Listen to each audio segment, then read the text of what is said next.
Bienvenue et bon retour sur les plateaux de la Française des Jeux, FDJ, pour cette convention, cette 56e convention consacrée à la réclamation client, Back to Basic, sur le traitement. Je l'évoquais tout à l'heure. En ouverture de cette matinée, nous avons la chance d'avoir un lexicologue. Alors nous découvrirons, vous découvrirez en quoi consiste le métier, cette expertise de lexicologue. Mais voilà, l'objet de ce témoignage, de cet accueil de Jean Pruvot sur ce plateau ce matin, on l'a libellé en reprenant une citation de Camus qui effectivement mal nommé les choses, c'est ajouter du malheur au monde, qui est forcément en résonance forte avec notre métier de la relation et de la réclamation client. Jean, on est très heureux de vous accueillir. Une mise en relation qui a été faite notamment par notre ami, notre compagnon de route, Jeanne Bordeaux, qui était à ce même siège il y a quelques mois. Notre fée et notre pionnière. Exactement, voilà, que nous retrouverons tout à l'heure, d'ailleurs, dans quelques instants pour partager quelques bons moments. Jean, si je devais vous présenter, sachant votre passion, votre expertise dans les mots, je vais prendre des risques, mais je vais quand même m'y lancer. De ce que j'ai pu voir, de ce que j'ai pu en comprendre, vous êtes un passeur, un transmetteur, un amoureux des mots, de la langue. Vous avez d'ailleurs, dans ce sens, écrit un certain nombre d'ouvrages qui mettent la langue française à l'honneur, avec cette volonté de donner le goût pour s'approprier, peut-être notamment la finesse des mots. C'est des choses qu'on découvrira dans quelques instants. Une cinquantaine, 54 54. Voilà, 54, le 55e, je crois, Oui. étant chez l'éditeur depuis quelques heures. Avant-hier. Depuis avant-hier, voilà, quelques documents, ou plutôt ouvrages, là j'en ai pris quelques-uns, Le secret des mots, un autre sur l'histoire de la langue française, un autre sur la politesse au fil de l'histoire, qui effectivement dans l'univers de la relation client doit vouloir dire quelque chose. Un autre ouvrage qu'on n'a pas sur le plateau, mais qui est sur également comment rehausser, je crois, le langage également au service de nos concitoyens, puis peut-être aussi des acteurs de la relation client. Bref, extrêmement riche. Vous avez un peu plus de 5000 chroniques, je crois, au compteur, également sur un grand nombre de radios. Vous avez sévi quotidiennement, donc c'est du France Culture, du RFI, nous échangeons tout à l'heure. France Bleu, des reconnaissances qui pleuvent également, l'Académie française ayant distingué des travaux, la francophonie, vous ayant également attribué, je crois, sa grande médaille. Bref, C'est l'Académie. ça campe effectivement. Il y a beaucoup de chance. Voilà, également son personnage. Mais alors du coup, qu'est-ce qu'un lexicologue? Quel est le travail d'un lexicologue? Pouvez-vous nous en dire plus, évidemment, cher Jean? Alors parfois on dit lexico, mais j'ai l'impression qu'avant même de vous répondre, il faudrait que je remercie presque mes parents, mes professeurs, parce que dans le fond, mes parents étaient profs de sténodactylo, donc c'est vraiment les signes, le son de la langue. Dactylo, c'était les lettres au bout des doigts. Ils étaient espérantistes. Alors, je ne suis pas militant, mais l'espéranto, ils me l'ont appris il y a 10 ans. Puis après, je suis tombé dans les dico, on est toujours en rime en haut. Et puis pour finalement me retrouver professeur, puis maître de conférences et professeur des universités, et dans l'édition. Donc il y a une sorte de parcours qui est tout le temps au milieu des mots. Donc les livres venaient spontanément. Et j'ai eu l'impression à un moment donné, je sais pas, quand je voyais mes parents échanger des mots d'amour ou des courses en sténo et parler de temps en temps en espéranto, j'étais au milieu des mots. Alors, je ne pouvais qu'être, dans le fond, au service des mots et être un passeur. J'ai beaucoup aimé cette expression. Alors, qu'est-ce que la lexicologie? C'est savamment lexico, les mots, logie, l'étude, hein, donc c'est l'étude des mots. Aussi bien l'histoire que leur morphologie, la manière dont ils fonctionnent. Et forcément, on est tout près de la littérature aussi. Alors, ce qui m'a peut-être poussé vraiment à être enthousiaste pour vous parler ici un peu de ça, c'est que dans un certain nombre d'ouvrages, dont Les secrets des mots notamment, j'essaie de montrer que les Français que nous sommes, on aime beaucoup les mots, mais on ne sait pas comment ils fonctionnent. On ne sait pas du tout quelles sont les caractéristiques de notre langue qui la font différencier surtout des autres langues. Et on est très amoureux de l'histoire des mots qu'on ne connaît pas et qu'on n'enseigne pas. Alors mes livres essaient de l'enseigner, et mes chroniques, les 5000 chroniques, puisque le français aime les chroniques, et moi aussi bien entendu, c'est de raconter les mots. Et à chaque fois, il y a une sorte de découverte, d'appropriation et d'utilisation meilleure du mot. On verra tout à l'heure peut-être le mot réclamation. Alors peut-être une des premières caractéristiques qui saute aux oreilles, si on peut dire, c'est que notre langue est douce, elle est lisse, et elle est sans accent marqué. Même dans le Midi, l'accent n'est pas très fort par rapport à l'espagnol, par rapport à l'anglais, par rapport à l'italien.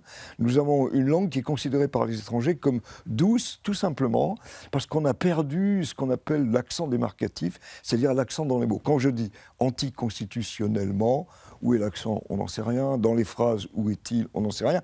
En anglais, c'est impossible. En italien, en espagnol, c'est impossible. Et le mot, à chaque fois, est marqué, dans le fond, par une des syllabes qui l'emporte. Et qui, d'ailleurs, nous pose des problèmes pour apprendre l'anglais, parce que c'est cette syllabe-là qui fait effacer le reste. Mais ça a un avantage aussi, c'est que comme on fait l'élision en permanence, on ne dit pas la huile, on dit l'huile. Eh bien, nous avons une langue qui non seulement est douce, mais se prête à énormément de jeux de mots.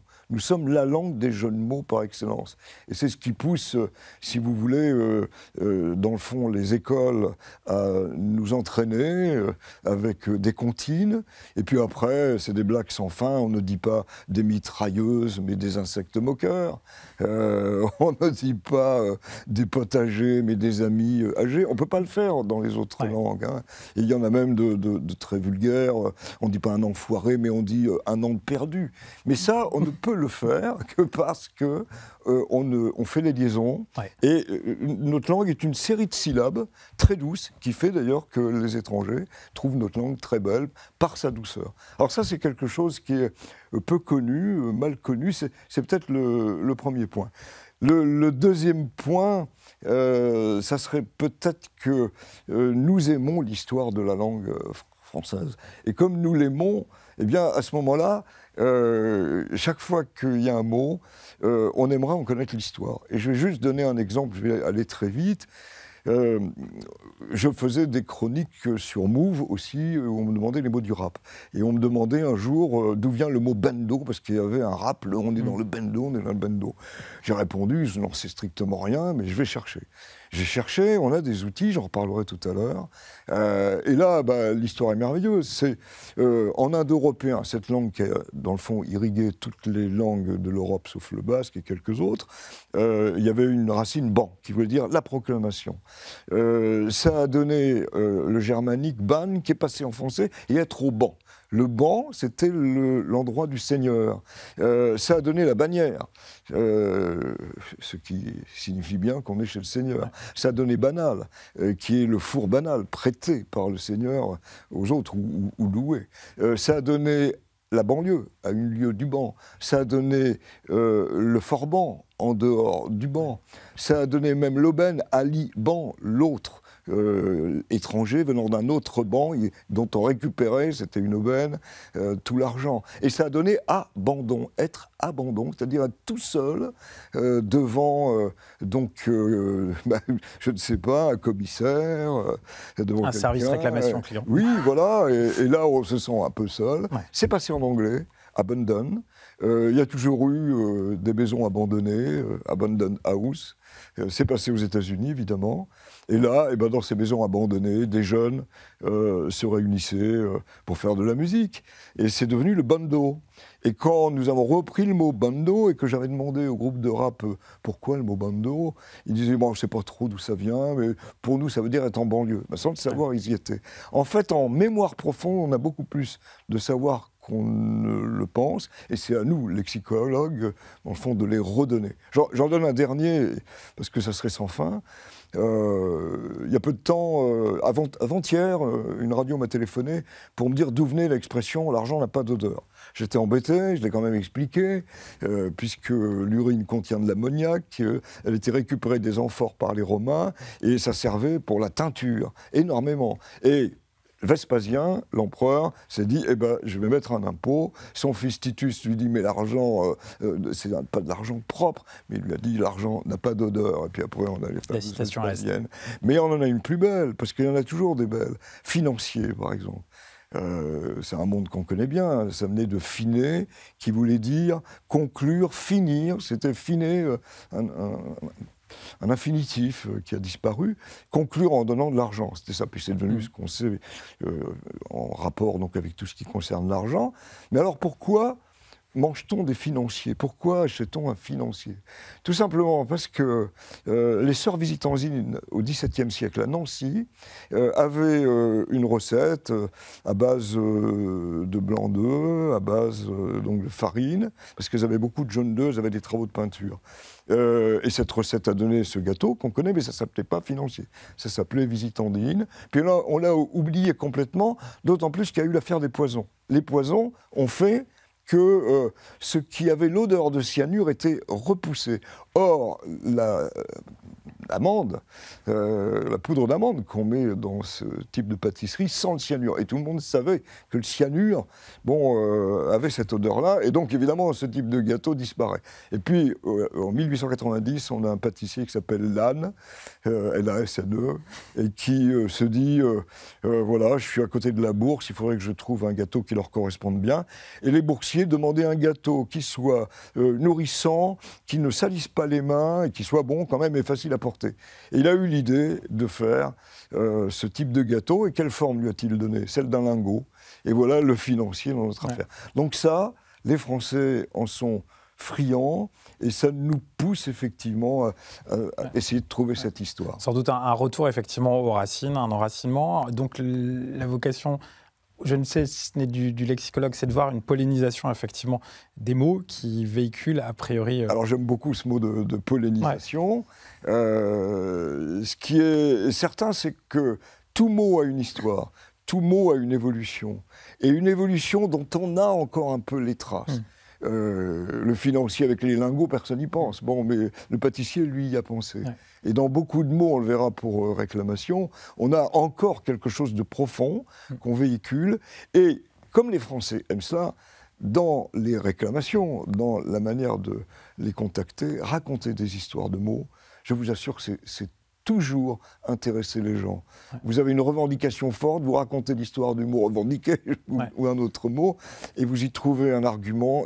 Alors, maintenant, il s'agit de donner les armes. Ouais. Alors justement, sur ces armes, je crois qu'il y en a un qui est fabuleux, qui s'appelle le dictionnaire. Oui. Je crois que vous en comptez pas loin de 10 000 chez vous. On pourrait même, je crois que certains vous décrivent comme un dicolâtre. Dicolâtre ou dicopathe. C'est un outil, effectivement, au service, effectivement, de la langue, et puis de cette arme, de cet outil. Peut-être que ça peut nous amener aussi sur le sujet de la réclamation. Exactement. Alors, il faut le dire, dans la réclamation, on a besoin de la langue. Et je crois d'emblée, avant d'évoquer le dictionnaire, ce que je vais faire tout de suite, les dictionnaires, Montaigne disait « rehausser mon propos ». Rehausser le discours, le propos, c'est avoir des mots plus précis, des mots plus drôles, des mots plus cultivés et aussi plus élégants. Alors, mine de rien, là, ça correspond un peu à quelque chose que j'ai remis à un éditeur il y a quelques jours, mais des mots plus précis, bon, on voit bien que la rhétorique nous en donne, qu'un mot comme concussion, quand on le rencontre, il faut savoir ce que ça veut dire, il faut savoir l'utiliser. Donc, c'est de la précision. On en avait eu un écho tout à l'heure avec ces excellentes interventions sur l'assurance. Plus précis. Alors, maintenant, plus élégant. Avoir de l'entre-gens et remercier l'amphitryon avec célérité, c'est quand même mieux. Alors, il en faut l'expliquer, mais comme les gens aiment qu'on glose les mots, il ne faut pas hésiter. Mais c'est quand même mieux qu'avoir du piston. C'est quand même plus enrobé, plus élégant. L'amphitryon, celui qui nous a invités, ou l'autre, bon, on a là des mots. Plus drôle, bon, je ne sais pas, dire de quelqu'un qu'il a, homme ou femme, qu'il a une académie de calipige, et qu'on est content qu'il soit abstème ou qu'elle soit abstème, c'est drôle, il faut l'expliquer. Bon, l'académie, ça voulait dire le nu, c'est l'académie des beaux-arts. Calipige, c'est avoir j'ose le dire ici, de belles fesses. Bon. Mais ça peut donner un peu de piment aux mots. Et il y en a beaucoup de mots qui sont comme ça. Donc effectivement, passer par l'humour est un moyen de détourner... C'est essentiel. On aime les jeux de mots. Je l'ai évoqué tout à l'heure. Donc on n'y rompt plus. Ouais. Et on aime qu'on nous en raconte et que les mots soient révélés dans ce qu'ils ont de joli. Et alors, peut-être plus cultivé, c'est vrai que le rocher de Sisyphe, ce rocher qu'on remonte constamment, et on le dit de temps en temps, j'arrête pas de travailler, il faut toujours que je recommence, ce tonneau des Danaïdes qu'on remplit parce qu'il n'a pas de fond, la boîte de Pandore avec tous les mots qui arrivent, les Cassandres, etc. Il faut les expliquer, il ne s'agit pas d'éliminer les gens. Si on les utilise, soit les gens les comprennent, soit on les explique. Mais ça en fait partie. Alors je viens au dictionnaire. Les dictionnaires sont une mine. Quand on me dit « Quelle culture vous avez ?» Monsieur Proulx, je dis « Non, j'ai 10 000 dictionnaires. » Mais surtout, je vais vous donner quelques éléments qui font que vous les avez chez vous, gratuitement. Imaginons que je cherche un mot, peu importe le mot, émission ou réclamation. Qu'est-ce que je vais faire? Je vais taper sur mon ordinateur, dans Google, enfin en tout cas un moteur de recherche, je vais taper « Littré, réclamation ». Je tombe directement sur l'article complet du Littré. Non seulement je tombe directement là-dessus, mais j'ai à côté 2 petits boutons, je peux appuyer. Donc déjà, j'ai l'étymologie, j'ai l'histoire, j'ai évidemment la définition du mot plutôt au 19e. Littré, on est en 1870 et quelques. Mais je clique après, à côté, il y a marqué Académie. Je clique, je tombe sur la définition de l'Académie aujourd'hui, qui est très claire, qui a toujours voulu être hors jargon, compréhensible par tous, et avec 2-3 lignes d'explication historique. Donc c'est vraiment très pratique. Ouais.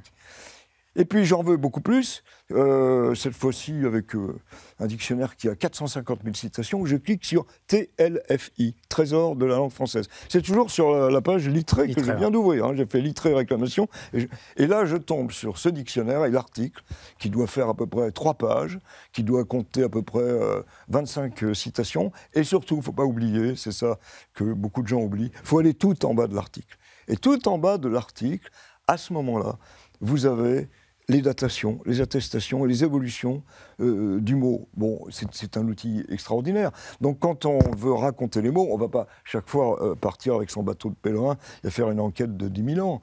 Il y a des outils qui nous sont offerts. Il faut les connaître, donc je donne celui-ci. Il faut aussi peut-être faire la différence, si on utilise le petit Robert et le petit Larousse, ou le grand Robert et le grand Larousse, entre dictionnaire encyclopédique et dictionnaire de langue.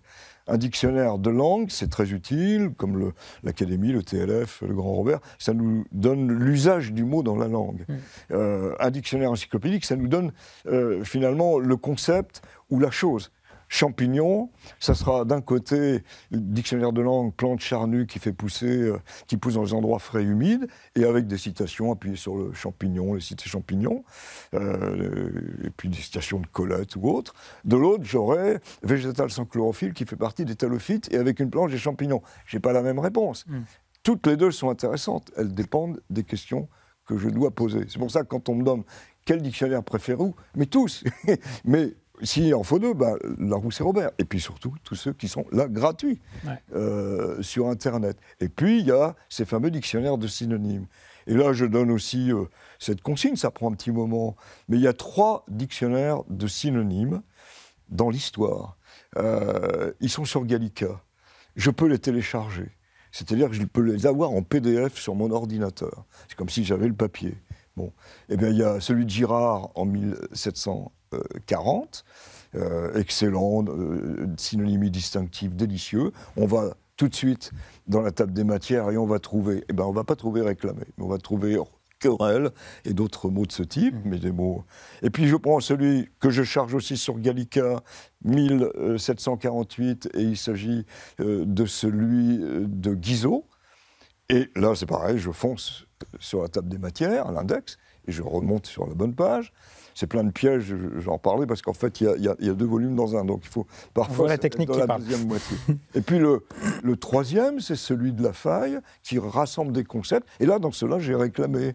J'ai réclamé, revendiqué, redemandé, j'ai toute une série avec les subtiles différences. Ça, c'est un outil merveilleux, gratuit, pour tout le monde, qui évidemment vous entraîne au plaisir. Parfois, moi j'y passe des heures, mais on peut y passer en un quart d'heure. On a fait le tour vraiment d'un mot avec ses origines, et c'est vraiment, je crois, extrêmement précieux. J'oublie un mot, c'est citation. On aime avoir des citations sur un sujet, on en a besoin parfois pour répondre à un client avec un peu d'élégance. Là, dans le dictionnaire du TLF, dans le moteur de recherche, vous pouvez taper, les gens qui veulent savoir, ils me le demanderont parce que c'est un peu compliqué, mais c'est très facile. Vous tapez exemple, ça veut dire citation, vous tapez réclamation, et vous déboulez 1000 citations sur le mot réclamation. Parce qu'il y a 450 000 citations dans ce dictionnaire gratuit sur Internet par le CNRS. Très bien, merci beaucoup Jean pour toutes ces approches qui vous permettront d'outiller au niveau de vos services clients pour trouver effectivement des citations, pour pouvoir jouer, si j'ose dire, avec vos clients, malgré des situations certaines fois qui peuvent être un petit peu délicates. On va se retourner vers le SAV des émissions où apparaissent à l'écran effectivement Florence Bouchot qui, elle, joue à domicile puisque la Française des Jeux, la culture client FDJ, si j'ose dire, c'est elle.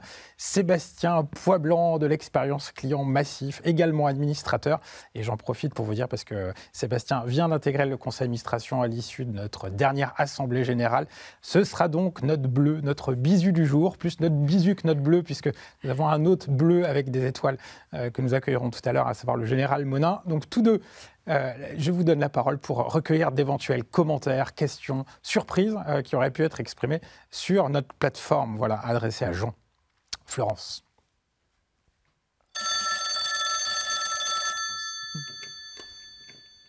Service après-vente de la marque, bonjour.